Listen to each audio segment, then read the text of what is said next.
Ayun. Magandang araw sa lahat. At tamang-tama, umuulan ngayon dito sa Marikina. At habang tayo nanonood, magkape muna tayo. At ito nga pala, ang papanoorin natin ngayon ay mga kababalagan, horror story.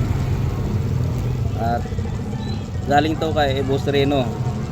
At ito ay pinanood din ni Boss Reno.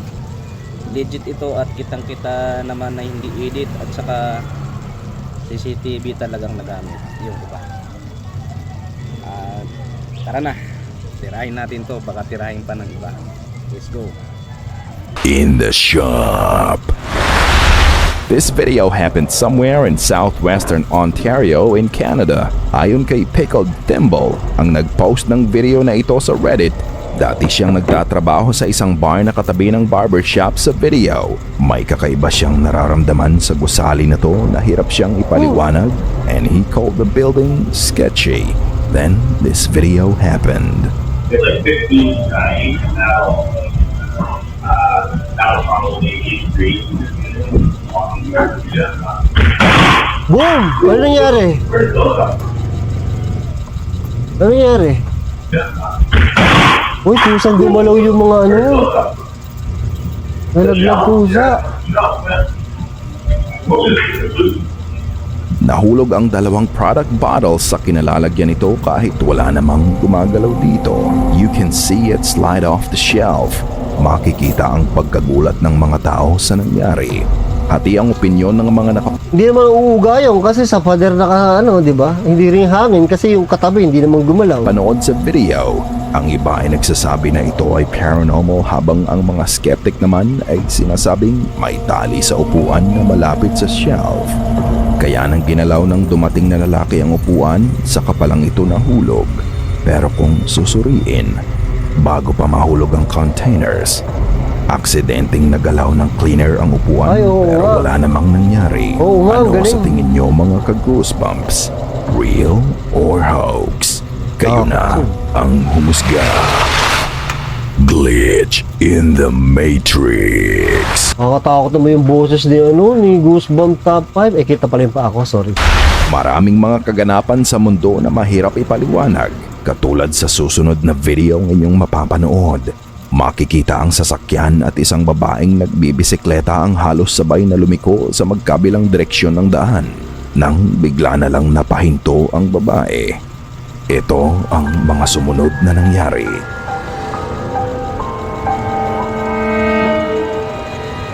Huminto yung babae. Uy, uy, uy, uy, gago, uy! Uy, saan ka pupunta? Lumipad yung bike. Sa pagliko ng nagbibisikleta, siya ay napahinto na lang at napatingin sa kotseng dumaan nang Puta, bigla na lumipad lang yung bike, lumipad oh. ang bisikletang sinasakyan niya. Bubaksak It yung... looked like it was yanked off by an invisible force and it flew off a few feet high, then it fell down. Makikitang mas mataas pa sa bahay ang inilipad ng bisikleta bago ito bumagsak. Asan siya? Buti na lang nakabitaw agad ang babae sa bisikleta bago ito lumipad. Naharangan lang ng poste na nasa gitna ng video. Safe Totoo eh, no? Kasi yung kotse tumigil eh. So, ibig sabihin, totoo. Hindi edit. as she may be now, the trauma she experienced will leave an indelible mark on her memory. So, is it a glitch on the Matrix? Hindi glitch yun. Hindi yung glitch. Puta lumipad, no? Ano nangyari dun? Alone in a plane. Ano ba? An airline Boses pa lang. Boses pa lang ni Goosebump. Kumakaba na yung dibdib ko eh. service crew accidentally locked himself in a passenger plane. Walang detalye sa post niya kung ano ang nangyari or kung papaano niya naikulong ang sarili niya sa loob ng bakanteng eroplano na to sa loob ng 4 na oras. Madilim at tahimik sa loob ng eroplano. My God! Habang siya ay naghihintay na makalabas, naisipan niyang mag-video muna ngunit may mangyayari na lalong magpapataas ng kaba niya. Oh my God! Nakakatakot to. Ba't po ng tao? Tangina, hindi ako sasakay sa... Yay!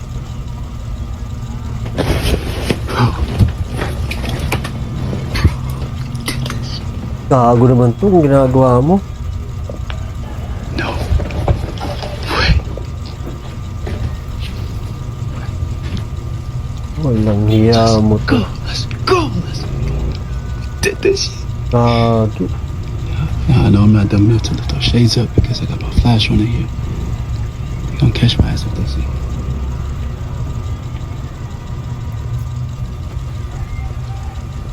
Let's go! Let's go! Right, sitting on the back of the plane. And y'all probably think I'm fucking insane. Probably think I'm doing this shit for fame. Oh, walang tao. Oh my God, talk mo na. Tumalong ka na dyan sa aeroplano. Tumalong ka na sa aeroplano palabas. Oh, walang hiya mo mga shot ng camera nito. Nakakatakot yung mga silip-silip. Being in a closed space for a while may induce paranoia. Is he just being paranoid or is it something else? Habang naglalakad siya sa aisle, nagulat siya sa nakita niya. Makikita ang seatbelt na nahulog sa gilid ng upuan sa mismong harapan niya. What's even weirder, kapag in-slow down mo ang footage, makikita mong umangat muna ang seatbelt bago ito nahulog sa upuan. Knowing that he is all alone inside the plane, napatakbo na lang siya sa isang gilid ng eroplano. Gustuhin man niyang lumabas, hindi naman siya makalabas. What do you think happened and what caused the seatbelt to move by itself? Ikaw na ang magpasya. The Encounter. Walang yung boses siya na taon na ang nakalipas nang muling balikan ni Urbex Hill ang abandoned Westinghouse factory. ang ganda nito i-explore. Tingnan nyo kung gaano Nang kaganda. muling balikan ni Urbex Oh, Hill ang abandoned si Orbex kilala si Orbex Hill. Umikat na to, ang dami na niyang views. Nung reaction ko siya, hindi pa masyado maraming views na. Ngayon, dami na, ang galing. Westinghouse factory. Noong unang beses siyang pumunta dito, pumasok siya sa isang kwarto nang matagpuan niya ang isang lalaki na nakatalungko at nakatalikod sa kanya. Oh my God. Hindi siya pinansin ng lalaki kaya minabuti na lang niyang umalis nung oras na yon. Naisipan niyang bigyan ng $20 ang lalaki dahil naisip niya na baka homeless yun. Ngunit pagbalik niya, Wala na. din ang lalaki doon. Yan ang Ngayon, nakakatakot. binalikan niya ang parehong gusali para tignan kung andun pa din ang lalaki. Panoorin ang nangyari. Oh, walang niya mo yan. Sikip. Yan ang nakakatakot, yung ganyang hallway. Ay. This is where I saw that dude at.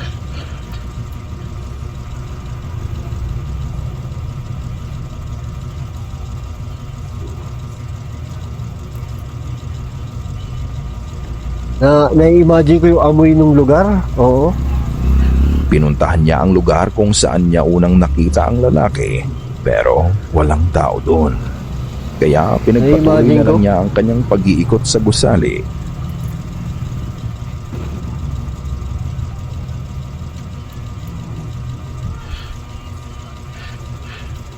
That is nasty though. Ugh. Ang laki ng lugar, no? Ang sarap magbukbang dyan. Bigla na nga lang namatay ang ilaw na gamit niya. The theory suggests that ghosts convert electrical energy, draining batteries to fuel their manifestation. Could this be a precursor to an event? Jesus Christ. There's gotta be somebody in here.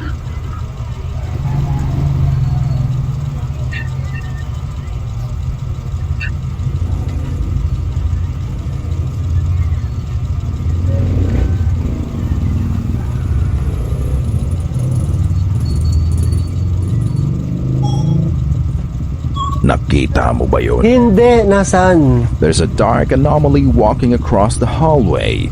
Hindi niya nakita noong una ang shadow person dahil sa dilim na din sa loob ng gusali. Ngunit habang ini-edit niya ang kanyang video, Nakita niya ang itim na anino ang naglalakad mula kanan pa Oh my kaliwa. God, meron nga. There's no distinctable feature. It's just a pure dark anomaly. Is this the ghost of the person he saw 2 years ago? Did something tragic happen to him and is still roaming the building till now? Let me know in the comment section below. Bigla ako na nosebleed. Ang galing niya mag-English. Ang We're galing, si Goosebump, ang galing mag-Tagalog, ang galing mag-English. being watched. Isa sa mga sumisikat Ayan na na, ghost putang ina, nakita ko na kaagad yung noo. Diba? Kinilabutan na kaagad ako. Kasi nakita ko yung noo. being watched. Isa sa mga sumisikat na ghost hunter ngayon sa Pilipinas ang mapapanood nyo, si Adventure Dax Explores. Kasama niya sa video na ito si Val Baliw. Tinan niyo yung ano, palot na palot, oh. Dax Tinan niyo. Explores. Kasama niya sa video na ito si Val Baliw. They were doing a new ghost hunting trend sa Pilipinas ngayon. Ang pagmumukbang sa mga nakakatakot na lugar sa bansa. Pinoy trend daw ang pagbumukbang. Habang sila ay kumakain, nakakarinig sila ng mga boses at mga yapak at dito nila sinimulang mag-imbestiga. Ayun, talaga siyang dilim. Dilim, Bal. Wala tayong makita. Wala tayong ilaw mo. Ayan, mahina lang. Ayan. Shit. Ano sabi? Ayun, naglalakad kami ni Adventure. Ang kwento dito na sa labas kanina. Oo, May babae daw dito ng ano. na dumadaan. Oo, nadaan. Oo. Nadaan na babae. Oo. Putya lagi siya. Tapos biglang mawawala pagkadaan. Oh, talaga? Oo. Grabe. Sabi niya kanina. Yan. Ito kami ni Adventure Duck. So, ito kami ngayon. Kapag may dumaan dito. Kaya kami. Shit. Putya. Ngayon lang kami nag-collab dito. Oo. Sa tagal namin ngayon na ulit nagsama kami. Shit.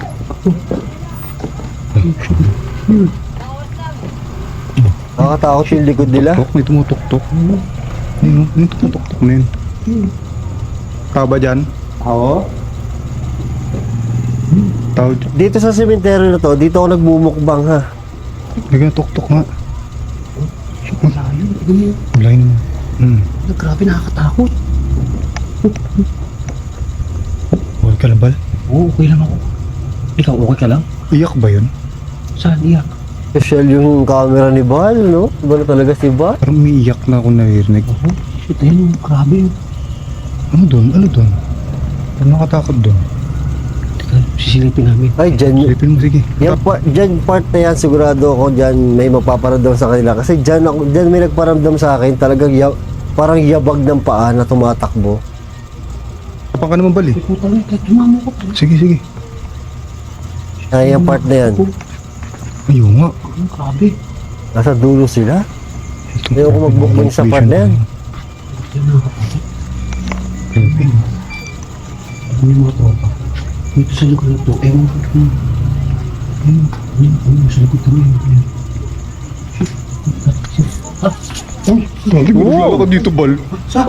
Dito. Narinig mo? Narinig mo? Narinig mo? Oo nga, narinig ko. Oh shit. Dito lang, sa likod lang natin. Oo. Hindi ako nagbibiro. Kung imposible, dalawa lang tayo dito, Bal. Imposible yun. Dalawa lang kami ni Bal dito. Kung narinig nyo yun, may naglakad dito sa likod lang namin. Oh shit! Ano yun? May naglakad dito sa likod lang namin. Oh shit! Ano yun? Nasaan? Habang nag-iimbestiga ang dalawa, nadinig ni Jay na may naglalakad sa likod nila. At nang iharap niya ang camera, nakita niya ang isang figura ng lalaki na nakasilip sa kanila. Sila ay tahimik na pinagmamasdan nito at mabilis ding naglaho. Nang puntahan nila ang pwesto ng itim na lalaking nakakip nila sa camera, wala namang tao doon. Pero bago ko sabihin na kayo na ang bahalang humusga, gusto ko munang tanungin kung nakita niyo ba yun? Hindi ko... Habang pinapanood ko ang video nila bago pa nila makita ang itim na lalaki, nakarinig sila ng kumakatok. May napansin ako sa video na hindi napansin ni Jay at Val. Hindi din ito napansin ng viewers nila. Tignan mabuti ang dulo ng nitso. May isang puting bagay ang nakasilip uli sa kanila. Sinabutan Ito ako. din ay biglang nagtago matapos na mahagip ng camera. Bukod doon, tignan din mabuti ang loob ng mausoleo sa kanan. Isang malinaw na figura ng Oh my lalaki God. nakatayo dito. Meron ako nakita nga. Maitim na buhok, puting Nagutan ako. pangtaas at itim na pantalon. Ngunit nang muling ibalik ni Jay ang camera sa direksyon ng mausoleo, ang imahe ng lalaki ay wala na. Konektado ba ang mga nadidinig nila sa paligid nila sa mga nahagip ng camera? Ito din ba ang parehas na kaluluwa ng lalaki na nakita ni Jay at Val? Kayo na ang humusga. Check out their Nakakatakot magkwento si ano, pero nakakatakot yung ano. Natakot ako eh, kinalabutan. Ay, kita yung pa ako na naman. Kinalabutan ako. Kasi, ano yung ba't ako kinilabutan? Kasi dun sa part na yun, dun ako nanakbo. Nung nag-solo ako doon, nanakbo ako. Kasi meron parang humahabol sa akin. Parang gano'n. YouTube channel sa Adventure Dax Explores at Val Baleo for more of their creepy adventures. Crawler. Ang susunod na video ay kuha ni Jordan sa kanyang apartment. Siya ay naghahanap ng mapapanood habang kausap ang kaibigan niya at dito niya naisipang kumuha ng Snapchat para ipakita sa kaibigan niya ang ginagawa niya. Habang siya ay nagvi-video, may nakita siyang gumalaw mula sa kwarto niya. Ito ang kanyang nakuha. Oh my God. A dark shadow can be seen crawling out from his Oo nga. room dahil sa bilis ng pangyayari. Wala ka nang mapapansin na feature sa dark entity na to bukod sa paggapang nito. But why does it move like that? So, is this entity aware of his presence? And what is it? That's why it's important to keep all the lights on at night, especially if you're home alone. Kung ayaw mong makakita ng Ako hindi ako nagpapatay ng ilaw. Oh, ngayon nga lang ako nagpatay ng ilaw. Putang na, pag nag-brownout ngayon, umuulan pa naman. Hindi nag-suggest na magpatay ng ilaw. Kukutusan ko. ayaw mong makita. Bago natin ipagpatuloy ang ating kwento, gusto ko lang bigyan ng big shoutout ang mga sumusunod nating mga kaguspi kung saan crime and mysteries ang aking topic, delivered in a story format. Mga nakaluluwa kita. Please. Ang Typhoon Helene ay ang isa sa pinakamapinsalang bagyo na tumama sa southeastern part ng Amerika. Ito ay may lakas na Category 4 na naging sanhi ng 219 reported deaths up to date. Ilang linggo matapos mag-landfall ang bagyo, pinuntahan ni Ramon Rhodes ang Asheville sa North Carolina, isa sa pinaka-naapektuhan ng bagyo. Gusto lang niyang ipakita ang pinsalang gawa ng bagyo pero may iba pa siyang nakuhaan ng hindi niya alam. It smells really bad through here.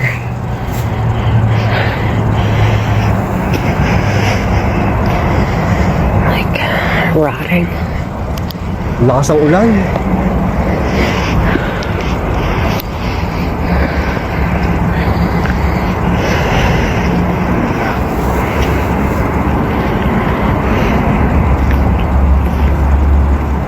Really bad. Oh shit.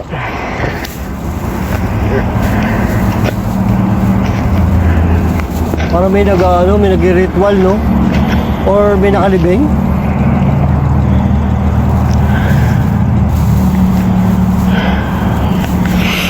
Is this for real? It smells so bad.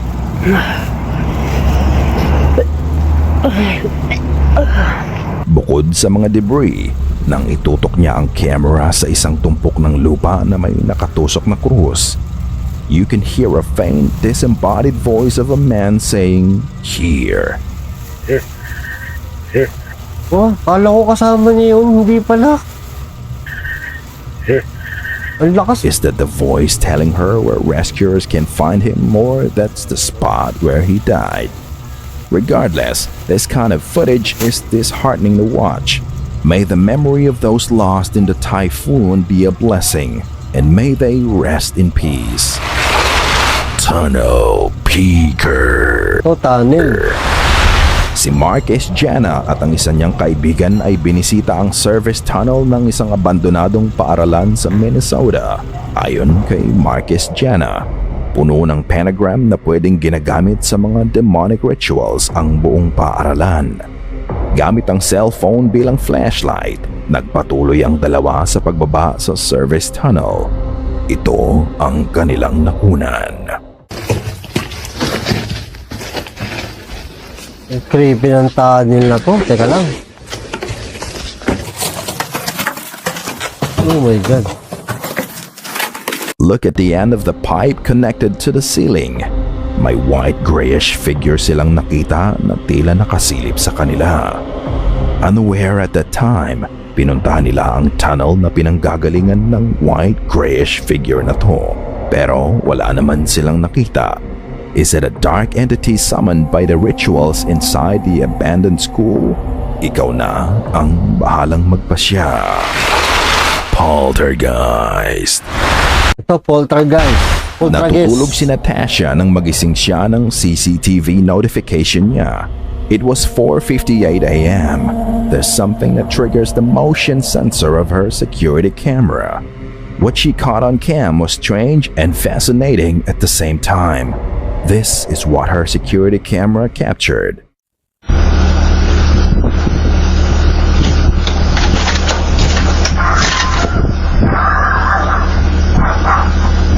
There's a Gago pa.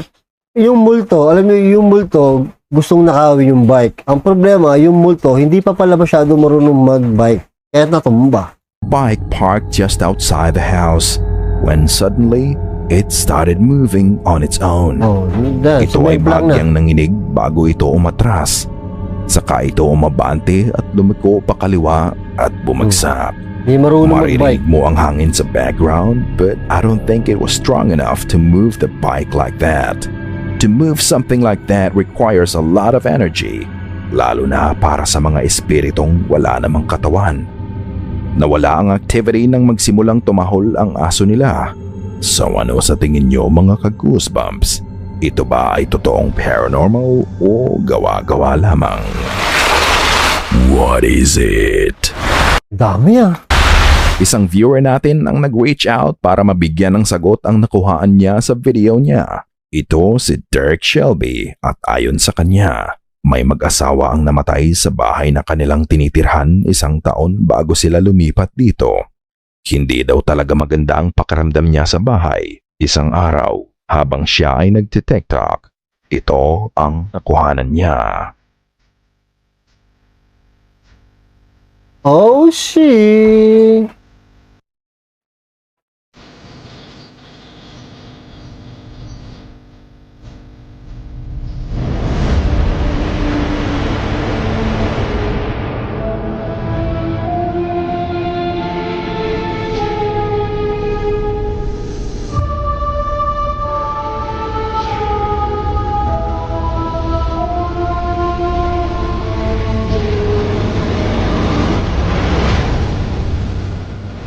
Dumulas ng mag-isa ang kanyang belt sa shelf na kinalalagyan nito. Oo nga, Sa no. gulat niya sa mga pangyayari, napahawak pa nga siya sa mga braso niya. At nang pagalis niya, isang maputlang kamay ang makikitang lumabas sa likod ng tela. Ito ang kanyang nasabi sa nakita niya. So, I've never experienced anything Oh my God. Inglesero siya. Alam ko Pinoy na Pinoy eh, no? Pero galing mag-English. paranormal event like that. And the hand thing, that hand scene, it's kind of creeped me out a little bit. Oh my God. So, this is my title here. It just falls like someone grabs it, even if I want it.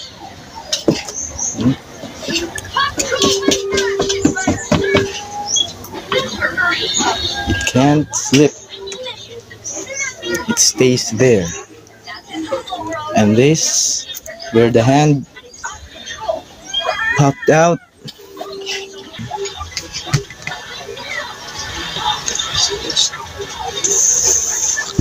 Uy. I can't reach it. Okay. don't know what it is, but it's kind of creepy, you know? Galing niya ang galing niya mag-English. Hindi, ang galing ng accent niya. I hope your viewers find the answer for me. Sinubukan kong i-debunk ang video pero ayon sa kanya, legit daw ang lahat ng nangyari at gusto niyang madinig ang viewer's opinion about his video. So mga ka-goosebumps, tatanungin ko kayo, ito ba ay paranormal event na nakuhaan ni Dirk or is it just an elaborate hoax? Para sa akin, yung kamay is masyadong totoo yung kamay. Di ba? Masyadong totoo yung kamay. Ikaw na ang humusga. Sana ay Pero namangha ako dun sa sa accent niya, ang galing. Di ba? Ang galing ng accent niya. Ayan, subscribe nyo si Goosebump. Subscribe nyo si Balbaliw siya kasi Adventure Duck sa mga hindi pa nakapag-subscribe. At ayan, thank you sa panonood at see you next video.